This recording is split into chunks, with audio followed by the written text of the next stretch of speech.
Welcome to The Explainer. Today we're diving into a deep, fascinating teaching from the Catholic Catechism. Which brings up a huge question. If salvation requires the Church, what happens to everyone else? First, let's look at salvation. The text defines this as ultimate deliverance from sin through Christ. We also have the gospel. This basically means the foundational teachings and divine revelation of Christ. Okay, here's the core rule. All salvation flows directly from Christ, straight through His Church. The Catechism is super clear here. Christ is the absolute sole mediator and pathway to salvation. And how do you enter this church? Through baptism, which literally acts as a spiritual door. But what are the limits here? Let's look at a really fascinating contrast between two paths. If someone actually knows God founded the church but flat out rejects it, salvation is unachievable. But there is a big exception. This doesn't apply to those who are unaware through no fault of their own.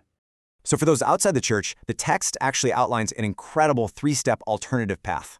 Step 1, it's all internal. A person has to seek the divine with a totally sincere heart.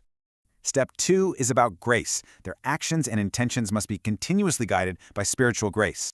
Third, they must try doing God's will exactly as their own conscience dictates in everyday life. This is huge. It turns ancient theology into a daily practice, using your conscience as a moral compass.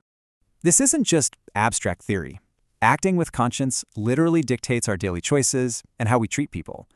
By following this deep internal compass, even people totally ignorant of the gospel might achieve eternal salvation. The text notes that God has His own mysterious, unknown ways of leading innocent seekers to faith. Even with this alternative path, the Church still absolutely maintains a sacred right and obligation to evangelize. Which leaves us with this final thought. Could sincerely following our everyday conscience ultimately unite us all?